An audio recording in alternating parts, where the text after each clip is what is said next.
O beabá da sustentabilidade.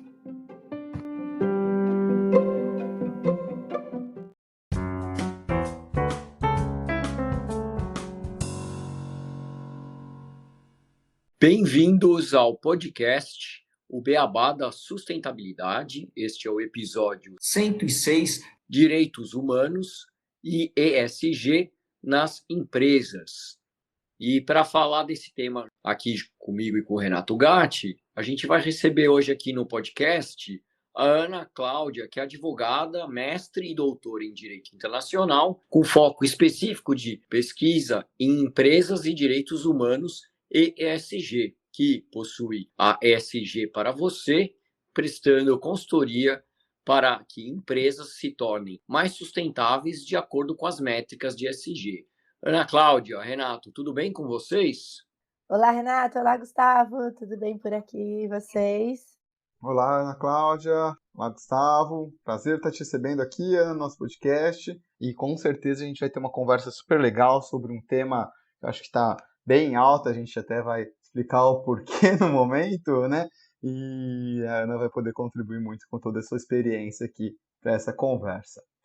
Eu vou fazer uma contextualização rápida aqui com uma notícia para essa conversa, que eu acho que não poderia ser outra, a não ser do escândalo recente ligado às vinícolas do sul do país, que encontraram cerca de 200 trabalhadores em situação análoga à escravidão. Essa notícia saiu em diversos jornais e portais, e é lamentável encontrarmos cenas, como essas nos dias atuais. Essa notícia, só para contextualizar, ela saiu agora, na última semana de fevereiro, primeira semana de março. A gente está gravando esse episódio no dia 1º de março de 2023, e tem rodado aí diversas discussões sobre o tema. E após a denúncia de 3 trabalhadores que procuraram a Polícia Rodoviária Federal em Caxias do Sul, também na Serra Gaúcha, uma investigação descobriu que a empresa Oliveira e Santana mantinha centenas de homens em uma pousada em Bento Gonçalves. No alojamento, os trabalhadores eram monitorados por câmeras, alimentados com comida estragada e submetidos a choques, espancamentos e spray de pimenta. Por meio da empresa terceirizada, os trabalhadores prestavam serviços às vinícolas Aurora, Saltão e à cooperativa Garibaldi. Após a investida do Ministério Público do Trabalho, 196 trabalhadores foram resgatados e retornaram à Bahia. O Centro da Indústria, Comércio e Serviços de Bento Gonçalves, onde foram encontrados os trabalhadores em situação análoga à escravidão, publicou nota que relaciona o crime à população inativa, que sobrevive por meio de programas sociais. A entidade também reclama da carência de mão de obra às empresas da Serra Gaúcha. Exato, Renato. E bom, nós falamos muito do ESG e como as empresas precisam se movimentar para atingir seus objetivos e mitigar os riscos relacionados aos impactos socioambientais existentes nos seus negócios. Uma boa governança, que é o G, ela pode trazer benefícios no combate a situações como essas que foram ocorridas nas vinícolas, se elas soubessem como está a situação dos seus fornecedores. Infelizmente, não é a primeira vez que este tipo de situação acontece. Já foram flagrados inúmeros outros casos, principalmente em segmentos como moda, mas também no agro e vários outros. E fica também para nós lembrarmos dos artigos 4 e 5 da Declaração Universal dos Direitos Humanos, onde o artigo 4 ele diz que ninguém será mantido em escravidão ou servidão, e a escravidão e o tráfico de escravos serão proibidos em todas as suas formas. E o artigo 5, onde ninguém será submetido à tortura nem a tratamento ou castigo cruel, desumano ou degradante. Fora que a gente tem também, entre os ODSs, o trabalho digno como sendo um dos objetivos, que é o ODS 8, que fala de trabalho decente. Bom, e para discutirmos justamente essas responsabilidades das empresas e como implementar essas práticas ESG, que buscam mitigar principalmente os riscos sociais aqui no nosso país, nós vamos conversar com a Ana. Ana, para começarmos, nos conte mais sobre a sua atuação hoje no mercado com ESG e direitos humanos. Obrigada mais uma vez, Nato, Gustavo. É uma alegria estar aqui, agradeço muito vocês pelo convite. Eu trabalho já com essa temática há muitos anos, sou advogada por formação e trabalhava no passado com temas, na verdade, completamente diferentes, ali voltados mais para o direito civil, processo civil. Era mesmo advogada ali em arbitragem, trabalhava em grandes escritórios. E tudo começou, né, meu interesse por trabalhar mais efetivamente com a temática de empresas e direitos humanos e ESG, veio quando eu estava ali no final da faculdade, no 5º ano da graduação, já tinha sido efetivada, mas eu via como que as mulheres no escritório em que eu trabalhava, elas não conseguiam chegar a cargos de direção, e eu falava: "Puxa vida, eu acabei de ser efetivada, onde é que eu vou estar daqui a alguns anos, né?". Aí eu saía do escritório, passava no shopping, ia comprar uma roupa, falava assim: "Meu Deus, mas essa roupa aqui tá custando muito barato, não é possível, alguém morreu para poder vestir essa roupa, né?". E eu comecei a questionar muito o próprio sistema, né, que ele tinha muitas situações de exploração, muitas situações de desigualdade, e eu me vi como partícipe disso.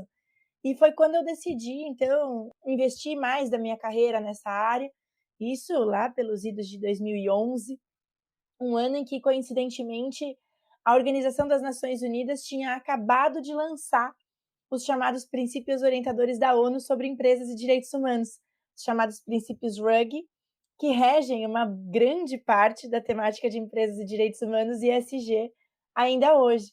E coincidências ali da vida, eu comecei então a pesquisar mais o tema, eu tinha me envolvido com um mestrado na área, eu defendi o meu mestrado em empresas e direitos humanos, né, mestrado em direito internacional, com foco em empresas e direitos humanos, e tendo ali uma análise das mulheres nas empresas, então o meu primeiro livro publicado ali é justamente sobre isso, falando, né, como que as mulheres elas podem ter ali, há desafios, mas há perspectivas também de empoderamento feminino nas empresas.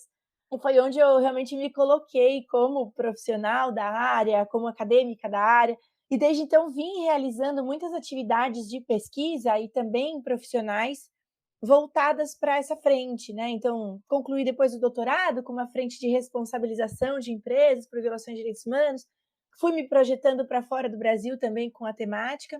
Hoje faço parte de alguns grupos também que atuam com pesquisa, atuam na academia, na frente de empresas de direitos humanos ESG, e eu sempre falo que tudo vai sendo construído naturalmente, né? Então as pessoas vão vendo a sua autoridade no tema, elas vão te chamando para fazer uma palestra, um evento, prestar uma consultoria. Participei de projetos do PNUD em parceria com o governo brasileiro para pensar numa política brasileira, uma política nacional de empresas de direitos humanos. Fui a pessoa que fez ali um dos primeiros diagnósticos no Brasil sobre empresas de direitos humanos, sobre o estado da arte de empresas de direitos humanos, a pedido ali do PNUD, né, Programa das Nações Unidas para o Desenvolvimento, junto com o governo brasileiro. E a partir daí a gente começou a ver também políticas sendo formadas aqui nacionalmente, e as empresas também começaram a perceber que esse conhecimento era interessante para elas, né? Quando a pauta ESG então chega no Brasil com um pouco mais de peso, e eu digo para vocês, né, no Brasil a gente vê essa pauta, essa sigla ganhando força, o ESG ganhando força de 2020 para cá, principalmente. Então, quando ela chega no Brasil com mais força ali, quando a gente vê realmente todo mundo querendo trabalhar com esse tema, eu olhava e falava: gente, mas eu já estou carregando empresas de direitos humanos e ESG nas costas há quase uma década, então peraí, né? Vamos levar, então, conhecimento de qualidade, vamos levar, então, um pouco mais de seriedade sobre esse assunto para dentro das empresas e fazer com que as pessoas que hoje estão também nesse movimento de transição de carreira, que estão ali buscando se informar mais, também tenham um aporte sem esses achismos. Muitas vezes a gente encontra muitos lugares que estão falando sobre isso, mas sem a tecnicidade correta, sem a qualidade correta. E aí também acho que o podcast de vocês, ele tem essa função de desmistificar isso, né? O que é fantástico. Então, foi quando eu realmente comecei a ver que ali só na física esse trabalho não ia dar certo mais, né? As consultorias todas que eu prestava estavam muito mais ali dentro de uma ideia de pessoa física. Eu também sou professora universitária, então muitas vezes ficava ali a academia, né? O mundo acadêmico misturado. E aí eu decidi condensar mesmo essas atividades mais B2B na minha empresa, a ESG para você, que hoje também está rendendo aí muitos frutos, felizmente, né? A pauta, felizmente, chegou para ficar aqui. Bem legal, Ana, saber toda a sua trajetória.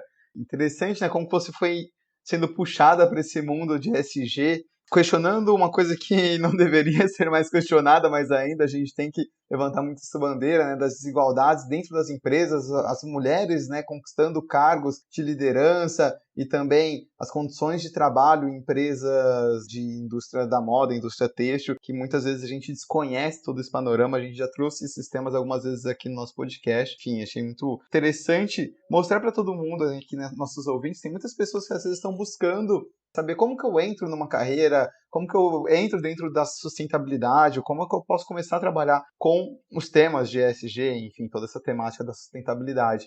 E aí eu acho que escutar um pouquinho toda essa sua trilha, o que você passou, o que te puxou para esse mundo, como que você foi construindo e os frutos que você vem colhendo hoje é bem inspirador, é bem legal. E aí, Ana, né, já para a gente começar a entrar um pouco no tema aqui da nossa conversa, de direitos humanos, ESG, empresas, enfim, quando a gente fala de direitos humanos, trabalho análogo à escravidão, que a gente trouxe aí na notícia de abertura, eu queria uma percepção, assim, né, até uma realidade. É algo que acontece muito, é pouco noticiado hoje em dia, porque a gente, quando fica sabendo de casos, às vezes são escândalos, né, igual o que está acontecendo agora no Sul. Mas é difícil a gente ouvir todo dia, mas ao mesmo tempo, indústria têxtil, indústria da moda, a gente sabe que tem muita coisa que às vezes acontece e que não chega na nossa realidade. Quando a gente compra uma roupa, igual você falou, super barata, o que está acontecendo para esse insumo estar tão barato? A mão de obra provavelmente está sendo deixada de lado ali, né? Os trabalhadores recebendo valores que não condizem com o que eles realmente precisariam estar recebendo para ter condições de vida, né? Então, eu queria que você trouxesse aí, se existem muitos casos que a gente não fica sabendo, como que a mídia expõe isso, como que está esse tema sendo debatido e como que as pessoas podem buscar conhecer mais a respeito. Fantástico. A situação das vinícolas de Bento Gonçalves, ela escancara uma realidade que muitas vezes a gente não quer enxergar, né? Quando eu comecei a pesquisar e trabalhar com o tema de maneira mais profissional, claro, eu percebia que a gente não tinha a menor noção de que as explorações aconteciam em quase todos os setores e todos os dias em todas as coisas, né? A nossa vida toda, querendo ou não, ela é baseada em exploração em alguma medida. O computador que a gente está usando, né, os minérios que estão dentro desses computadores, desses celulares, as pessoas que estão ouvindo, né, o nosso podcast em qualquer tipo de dispositivo móvel, tecnológico, elas estão usando uma máquina que certamente se vale de minérios que foram extraídos a partir de exploração, muitas vezes de exploração de mão de obra infantil, em minas, muitas vezes que são ilegais. Aí você fala, não, então peraí, que agora eu vou usar aqui essa roupa, né? Não, essa roupa também teve ali provavelmente uma mão de obra análoga à escravidão, um acessório, algum alimento, o vinho. Então, a pessoa que estava lá fazendo um brinde, ela não sabia que o vinho dela estava pingando sangue. Então, quando a gente começa a trabalhar com isso e mergulhar muito nesse tema, a gente começa a perceber que a exploração ela faz parte de uma lógica de produção. E esse que é o problema, né? Quando a gente pensa em toda a terceirização, a função das cadeias produtivas hoje, o desconhecimento por parte das empresas sede ali de tudo que vem, de tudo que está numa cadeia produtiva e a falta de regulação, essa falta de regulação mais rígida, mais rigorosa, sobre um controle que seja ESG, né, de ponta a ponta, como a gente fala, o resultado naturalmente vai ser exploratório, o resultado naturalmente vai ser de violação de direitos humanos. Chega um ponto até, acho que eu que trabalho muito com isso, é inevitável. Para absolutamente tudo que eu vou comprar, eu falo, gente, quantas pessoas morreram para eu estar usando isso aqui? É até bom, porque a gente começa a repensar também o nosso consumo em certa medida, né? Você vai falar, será que eu preciso mesmo disso, né? Muitas pessoas falam assim, não, já está ali, né? Já foi explorado, vou comprar. Você fala, não, mas senão você vai continuar movimentando esse sistema, que o sistema é exploratório. Acho que a ideia, então, que a gente precisa trabalhar aqui, não só no caso de Bento Gonçalves, não só no caso das vinícolas, mas para todas as cadeias produtivas, é ter um olhar mais rígido de um controle de qualidade e não ficar mais depositando a responsabilidade na terceirizada. No caso das vinícolas, todos os posicionamentos oficiais das empresas, das grandes vinícolas que foram mencionadas, todos os posicionamentos oficiais foram: nós não tínhamos controle porque era terceirizada. Então, já havia uma assunção, eles já estavam assumindo que não tinham controle de cadeia produtiva. Mas se você entra no site, tem lá responsabilidade social, ESG, ingressaram no Pacto Global, uma delas era membro do Pacto Global. Então você começa a se questionar, né, que há uma lógica por trás de tudo isso, e nesses casos, na maior parte dos casos que a gente vê sobre violações de direitos humanos em cadeia produtiva, por empresas, a resposta é sempre essa: nós não tínhamos controle, foi a terceirizada que fez, tem grandes condenações, mas parece que a gente só fica sabendo de fato quando os escândalos são muito grandes. E aí, eu acho que o ponto é esse. O problema é que nós ainda normalizamos essas violações, esses abusos. Até no caso das vinícolas, de novo, eu menciono uma das comunicações que foi feita em seguida, não sei se vocês chegaram a ter acesso, provavelmente viram também, tá rolando aí nas mais variadas mídias sociais, de que, em verdade, eles estavam garantindo condições boas de emprego porque essas pessoas vivem de assistencialismo. Então, assim, eles não só disseram que não tinham controle da cadeia produtiva, como normalizaram as violações. Então, a gente tem não só uma lógica de exploração, mas uma cultura de que como se isso não fosse errado. Então, eu acho que a gente precisa trabalhar aqui essa mudança a partir de instituição de regras, mas sem dúvida começar a trabalhar esse aspecto cultural também, porque se pra gente isso é normal, como é que eu vou demandar novas regras? Como é que eu vou falar que isso é um escândalo? Então, talvez a gente não veja tantas notícias dessa natureza, porque muitas das pessoas ainda normalizem esse tipo de violação, o que é mais assustador. E até essa questão midiática, algo que me chamou muito a atenção, quando esse caso das vinícolas acabou saindo, claro, né, todo mundo ali que trabalhava na área acabou fazendo algum tipo de statement, assim, né, e eu também fiz ali uma postagem nas minhas redes sociais, e eu tenho um amigo muito querido que ele mora no estado da Bahia, e a maior parte dos trabalhadores que vieram para essas vinícolas vieram do estado da Bahia, inclusive. Esse amigo que vive lá na Bahia falou o seguinte para mim: nenhum veículo de mídia aqui estava noticiando esse caso, de mídia oficial, assim. E aí você fala assim: por que eles não estavam noticiando? Será que também tem uma lógica assim, não, a gente não pode falar nada, porque essa galera tá precisando de trabalho. Quando a gente começa a pensar nisso, você fala assim, é mais assustador ainda do que a gente imagina. Não só uma normalização, é uma ideia de que o conhecimento talvez não deva chegar para alguns, porque se o conhecimento chega, ele liberta, e eles não querem libertar. E para quem está contratando, para quem está precisando desse tipo de mão de obra na cadeia produtiva ali, também eles não querem pagar mais, eles não querem que os custos se elevem.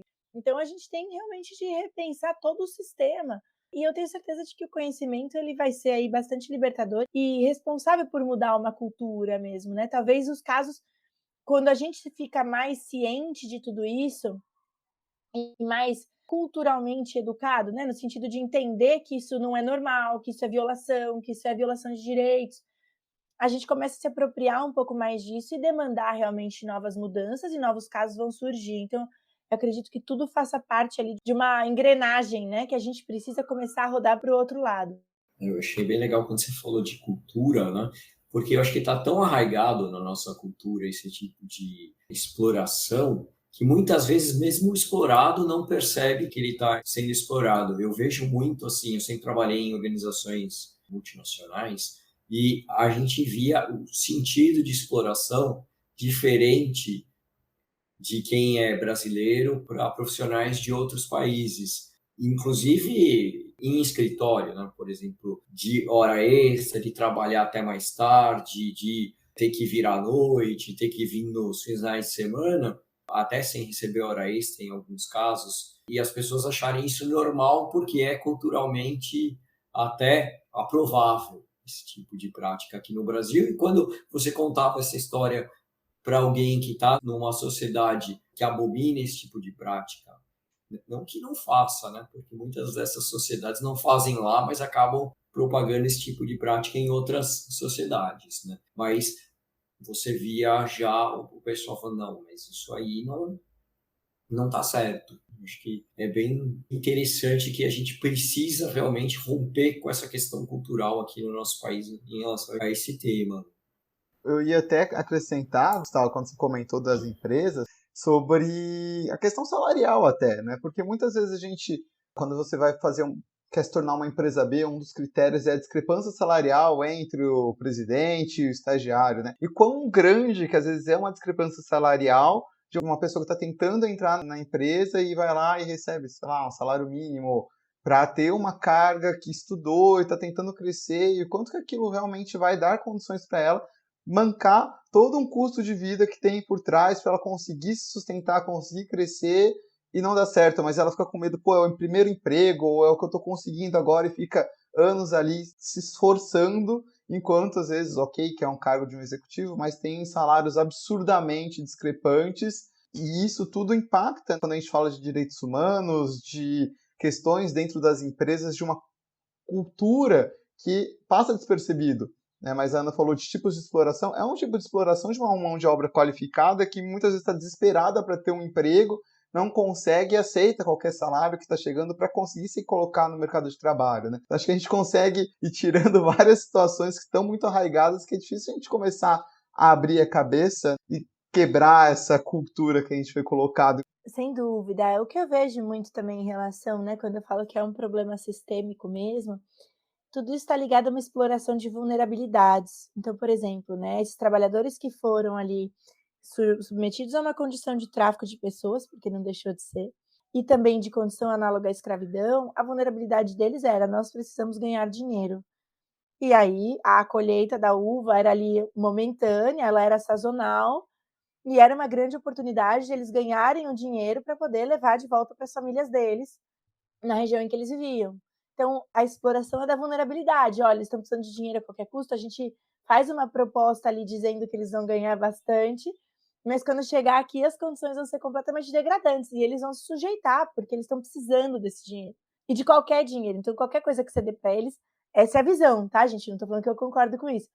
Tá bom, né? Aí quando você pensa assim, a pessoa também que entra numa organização, né? Vou até puxar por um caso de uma mulher, vai também. A gente está entrando no mês de março, acho que tem que trazer essa pauta também. Uma mulher, muitas vezes, ela é ali jovem, estagiária, está trabalhando numa grande empresa, num grande escritório, onde quer que seja, né? Numa grande organização, e o chefe dela começa a assediá-la muito, e ela fala assim: gente, se eu falar, se eu levantar a voz, vai ser a minha palavra contra a palavra de um chefão, e eu corro o risco não só de perder meu emprego, mas eu estou começando minha carreira agora, eu não posso falar. Então, vejam, é a exploração da vulnerabilidade, porque a pessoa que faz isso, ela sabe que aquela estagiária, que aquela menina, ela é vulnerável e sabe que ela não vai falar, porque se ela falar, ela vai ainda ser prejudicada, porque isso é normalizado. Então, eu vejo muito essas situações todas, exploração de mão de obra infantil, né, e qualquer outra situação dessa natureza, como uma forma de exploração das vulnerabilidades, né? A gente fala muito isso para tráfico de pessoas, mas isso vale para qualquer tipo de violação aos direitos humanos. Ah, não, essa pessoa que está começando também, vamos pagar um salário mais baixo para ela, porque ela vai se sujeitar a qualquer coisa. Nem que seja para ela comer o pão que o diabo amassou aqui na empresa, mas como ela quer entrar nessa carreira, vamos explorar. E a gente normaliza, a gente internaliza, a gente não questiona, porque há todo um receio dentro do mundo corporativo, há todo um receio no mercado de trabalho, e há necessidades, então a necessidade de pagar as contas, a necessidade de sustentar a família, de pagar uma faculdade, são essas as necessidades que são reconhecidas. E por conta disso que a exploração se perpetua na maior parte das vezes.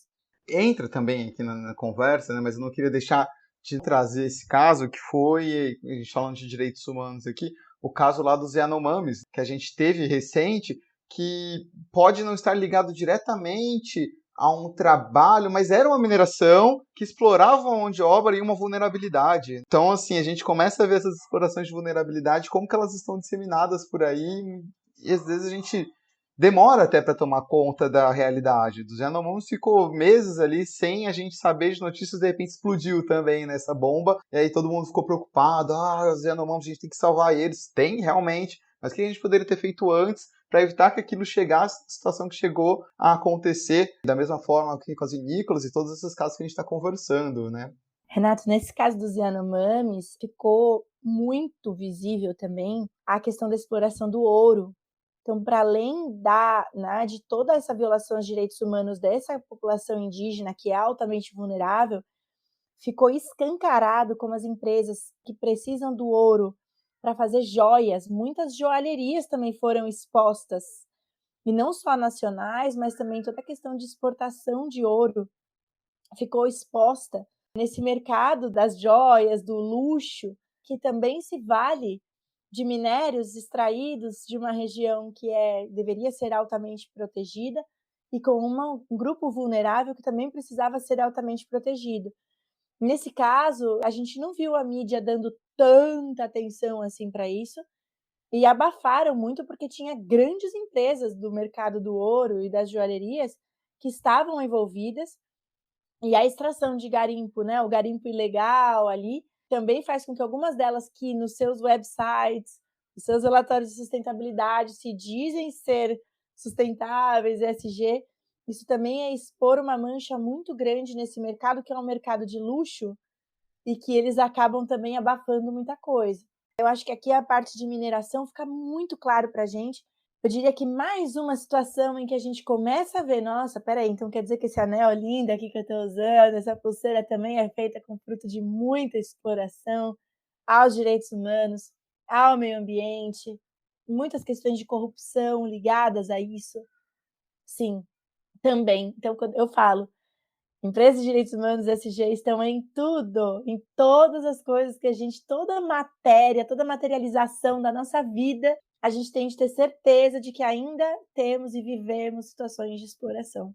Muitas delas não mencionadas, não propagadas, mas de fato ali há toda uma questão de cadeia produtiva e de exploração de vulnerabilidades que permeia, né, a produção de qualquer coisa no mundo hoje em dia. Eu queria fazer um comentário só para adicionando esses pontos que vocês falaram, que é o fato da gente estar numa sociedade que é muito desigual, né? A desigualdade é muito forte aqui no nosso país e ela gera essas vulnerabilidades em todos os exemplos que vocês deram, né? Tanto dos Yanomamis, tanto das vinícolas, como também da pessoa que está entrando no mercado de trabalho. A desigualdade que a gente tem nessa sociedade brasileira, ela acaba sendo uma chave para esse cenário, e é um cenário que a elite, entre aspas, né, as pessoas querem perpetuar para manter essa desigualdade, para manter os privilégios de poucas pessoas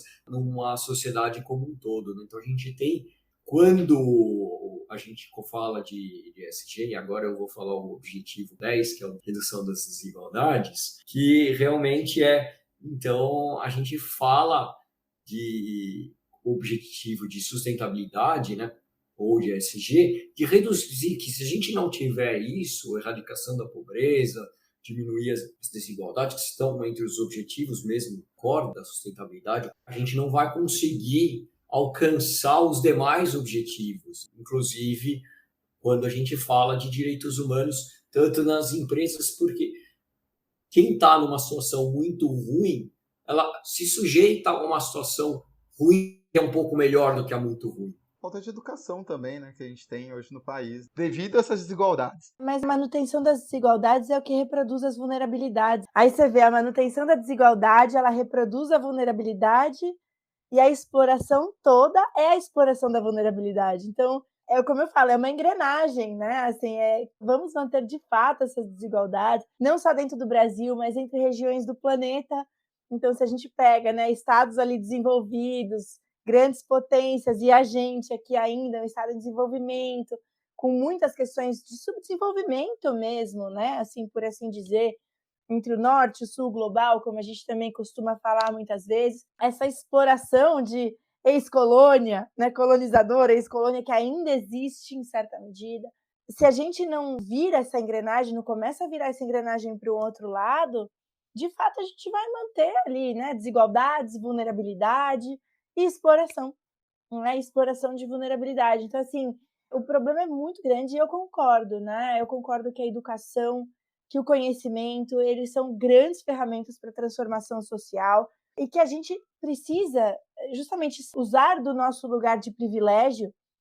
Aqui falo por mim, falo por vocês, falo pelas pessoas que estão ouvindo a gente, que tem essa possibilidade, usar do nosso lugar de privilégio para começar a questionar mesmo o sistema, né? Essa ideia de que não, nós precisamos questionar como isso está sendo feito e propor soluções. E quando eu falo esse questionamento, eu não estou falando um questionamento do vamos iniciar uma revolução ali, né, pegarem armas. Não, não é nem isso, pelo amor de Deus, vamos usar o conhecimento para convencer aquele gestor, aquele empresário, aquela empresária, de que, olha, a sua empresa, ela também é responsável pela sobrevivência do planeta, da sociedade, pela eliminação das desigualdades. pelo atingimento dos Objetivos de Desenvolvimento Sustentável de maneira holística, olhando todos eles mesmo.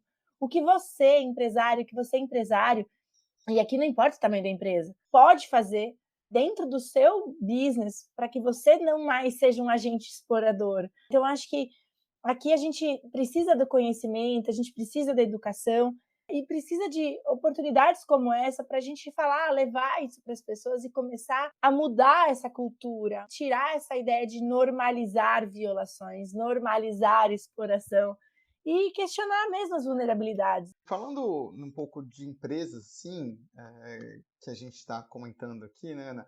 A gente já teve essa percepção de outras pessoas que a gente entrevistou, mas queria sentir um pouco de você, né? O SG, o S, né, o social, acaba sendo a letra que acaba muitas vezes sendo a mais esquecida aí nas empresas.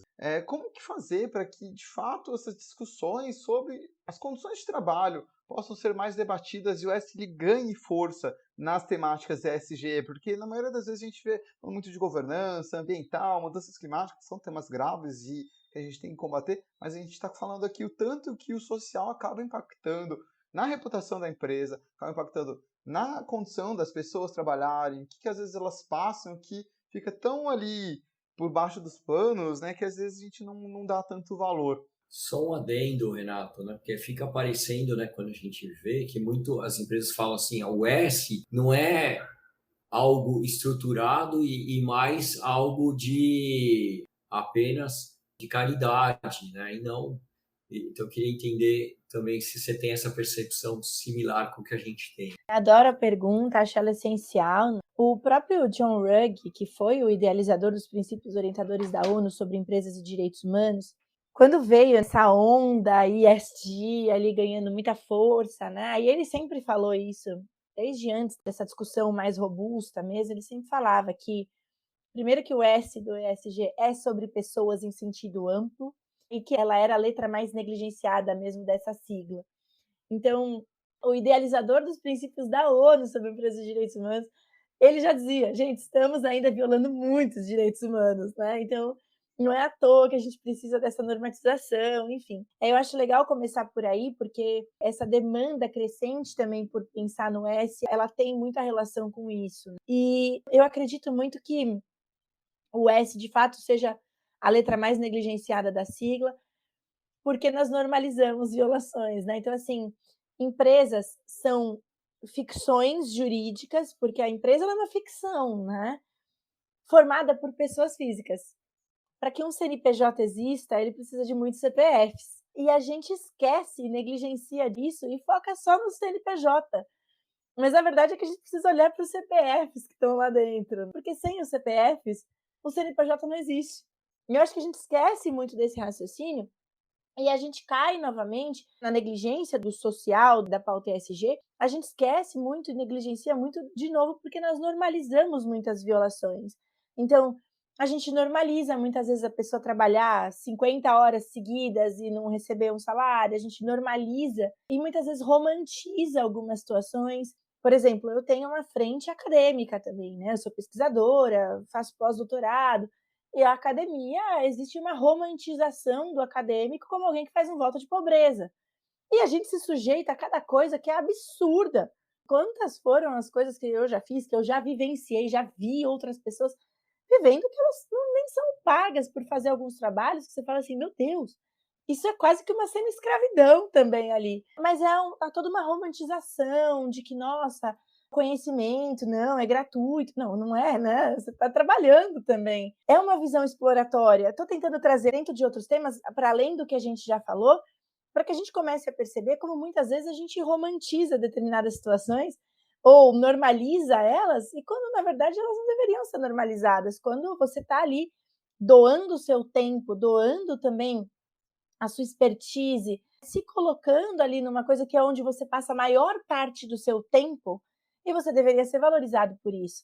Isso vai perpassar, então, um olhar para a autovalorização mesmo, e como este CNPJ precisa valorizar os seus CPFs, né? Então, eu acredito muito que a pauta ES seja ainda negligenciada, seja muito negligenciada, e eu acredito que a forma de nós mudarmos esse cenário seja também conscientizando as colaboradoras, os colaboradores, de que elas e eles têm muito valor para que a empresa exista. Elas e eles têm muito valor para a existência da empresa. E que não é a ideia de, não, tudo bem, se esse aqui não quiser trabalhar comigo, eu vou lá e contrato outro, né? Então, tipo, não importa muito. Não, importa sim, porque a partir do momento em que você viola o direito de alguns, hoje em dia, se esses direitos são violados, essa empresa ela perde também em termos de imagem. Ela começa a ser considerada não mais como um bom lugar para se trabalhar. E as pessoas vão falar, opa, eu não quero mais ir para esse lugar. Né? Acho que hoje as redes sociais também têm essa função bastante positiva de expor mais, né, empresas que não são mais vistas como bons lugares para se trabalhar. E a empresa vai perdendo mesmo, na qualidade dos funcionários, na qualidade mesmo dos serviços que estão sendo prestados. Né? Então eu vejo que hoje a forma para que a gente consiga fazer e demonstrar para uma empresa que ela precisa investir mais em programas de diversidade e inclusão, que ela precisa investir mais num tratamento mais digno, mesmo dignificado, né, para os seus colaboradores e para as suas colaboradoras, é na imagem, é no bolso. Falar, olha, tua imagem vai ser afetada, as pessoas vão começar a boicotar vocês, é no real boicote. Então, assim, quantas foram as pessoas que falaram, não vou mais tomar vinho dessas vinícolas, mas é um boicote que tem que ser efetivo, então não compra mais mesmo, não vai falar, não vou comprar agora, e aí quando tiver a primeira promoção lá no supermercado, você fala, opa, ó o vinho em promoção, vou encher minha adeguinha. Não, né? Porque daí você tá entregando para eles novamente esse dinheiro nessa questão exploratória. Então, a consciência que a gente vem ganhando também, essa exposição cada vez maior das empresas, também vai fazer com que elas comecem a ter uma preocupação, né? E cada vez mais eu acho que é importante a gente falar, a gente não pode ser inocente, né? Muitas empresas hoje que têm ações listadas em bolsa ou que exportam produtos e exportam serviços, elas estão ali, gente, os holofotes estão exatamente nessas empresas. Então, uma vez que você está ali, se você começa a ter casos de graves violações, você perde valor de mercado, você deixa de exportar, você deixa de fechar negócio, você perde dinheiro. Hoje, eu acho que a melhor forma de a gente conseguir demonstrar essa importância, para além dessa consciência que eu trouxe antes, é você falar que ela vai perder dinheiro. E vai, e não é que ela, olha, talvez, não, você vai perder dinheiro. Então, o S precisa ter um investimento maior também por conta disso, né? Você precisa ter esse olhar mais acurado para a proteção aos direitos humanos em todas as fases de uma cadeia produtiva, todas as outras pautas que estão relacionadas a pessoas. Isso está relacionado a tudo, né? Direitos humanos como um todo, porque a empresa vai perder dinheiro. Quem hoje regula essa temática, ainda que minimamente, está mandando ter tantos números de pessoas, de diversidade nos boards, e quem investe também vai começar a questionar, opa, peraí, essa empresa aqui está falando que está aqui no índice de sustentabilidade, mas está sendo condenada por trabalho análogo à escravidão, o que é isso? Esses casos vão começar a crescer e ela vai perder muito dinheiro. E aí é aquela coisa, muitas delas têm isso no risco já. Não, tudo bem, se eu for condenada, tá ali, eles já têm meio que um capital separado para um determinado tipo de ação judicial. Só que esse valor, esse risco vai crescer tanto que para elas não vai mais fazer sentido, né? Não vai deixar de fazer sentido continuar explorando, violando. Não, peraí. Melhor eu reinvestir o meu capital, investir minha energia, meu tempo, meu dinheiro em pensar em programas que mitiguem esses possíveis impactos no futuro. Então, eu vejo isso como positivo. Acho que litigância aí também é bem importante, né? A advogada aqui falando, né? A advogada que habita em mim. Litigância é muito importante. Para questões climáticas, a gente tem visto muito litigância climática estratégica contra corporações por violações ao meio ambiente, e isso, em caso de direitos humanos, também vai crescer consideravelmente. Eu tenho essa crença também que vai impulsionar e vai mexer, e vai tentar cercar as empresas que acabam violando os direitos humanos. E eu acho que é muito importante isso, porque vai ensinar pelo exemplo, né? Porque a gente vê do jeito que as empresas ainda estão sendo gerenciadas, boa parte delas. Eu já trabalhei em uma empresa que tinha esse valor separado aí já, porque sabia que ia ter problemas de multa e tal, mas que, ao mesmo tempo, como isso nunca saiu em nenhum lugar, ninguém sabe e tá tranquilo. Mas a partir do momento que o mercado pede isso, aí e as pessoas começam a olhar, a primeira empresa que é pega e vira exemplo, as outras também começam a ter uma outra visão. Não, pô, eu estou lá na Easy também, e mesmo que eu faça um jogo duplo aqui, eu vou ter que começar a fazer, não, o ESG real e não um só para dizer que eu estou fazendo. O greenwashing fica escancarado, né? Aí, sem dúvida. Tomar cuidado com o greenwashing, e eu acho que até para os ouvintes buscar se informar, né, sempre, né, sobre as práticas reais dessas empresas. A gente já falou várias vezes aqui, e você deu exemplos, né, de você consumir ser um ato de guiar as ações e as empresas que vão crescer num futuro sustentável, porque a partir do momento que você escolhe uma empresa que tem uma prática tanto social como ambiental que seja benéfica, ela vai se beneficiar disso e seus produtos vão começar a se valorizar mais. Se você tem uma empresa que não está olhando, apesar de estar situadas às vezes em índices, ter acordos assinados, fazendo meio que um greenwashing, mas ela não tem ações reais, isso vai acabar causando impactos para que essa empresa perca valor no tempo e deixe de existir. Então ela vai ter que começar a investir de fato em ter ações reais. E os consumidores, sabendo disso, buscando se informar, a gente tem redes sociais, a gente tem acesso a muita informação hoje, né? Isso tudo traz uma força para que a gente possa buscar cada vez mais essas informações e estar sabendo se aquela é uma empresa que valoriza os direitos humanos, valoriza as pessoas, seus funcionários, o que eles estão fazendo e também as outras práticas do ESG. Bom, a gente falou bastante aqui sobre as questões de direitos humanos, falou muito sobre conscientização também das pessoas, as desigualdades, como que as empresas às vezes podem olhar, né, para estarem dentro dessas ações de valorizar cada vez mais os seus produtos, praticando realmente o que ela está propondo e não só ali num papel e no fundo não está executando isso, desvalorizando seus produtos. Para a gente fechar aqui a conversa, queria que você deixasse aí, né, fazendo uma amarração de praticamente tudo isso que a gente conversou, uma mensagem final e talvez uma dica aí para as empresas que queiram valorizar mais, implementar cada vez mais o ESG, por onde que elas possam começar, principalmente trazendo o S cada vez com mais valor. Bom, muito obrigada. Quero agradecer muito vocês pelo convite. A conversa é muito boa, por isso que passa rápido.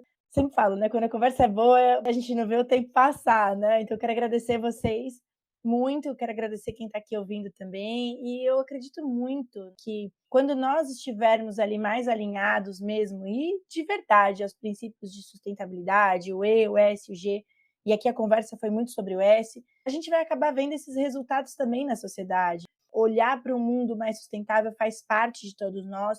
As empresas que não investirem nisso neste momento, elas não sobreviverão. Eu sempre falo que sustentabilidade é uma questão de sobrevivência planetária e corporativa também. A empresa que não investir em sustentabilidade de verdade, né, em programas de sustentabilidade de verdade, então não só sob a ótica do E, mas aqui com esse olhar muito forte para o S, elas vão deixar de sobreviver em alguma medida. Primeiro, porque a gente tem ganhado cada vez mais conhecimento em relação a isso. Segundo, porque cada vez mais há normas também que hoje regulam esse tema. E terceiro, porque há investidoras e investidores, e é onde mora o dinheiro, a gente sabe disso, que estão se qualificando para esse tipo de conhecimento, estão demandando isso e vão deixar de investir nessas empresas. Não importa o porte delas também. Uma empresa pequena vai deixar de ser subcontratada se ela tiver casos de violações de direitos humanos.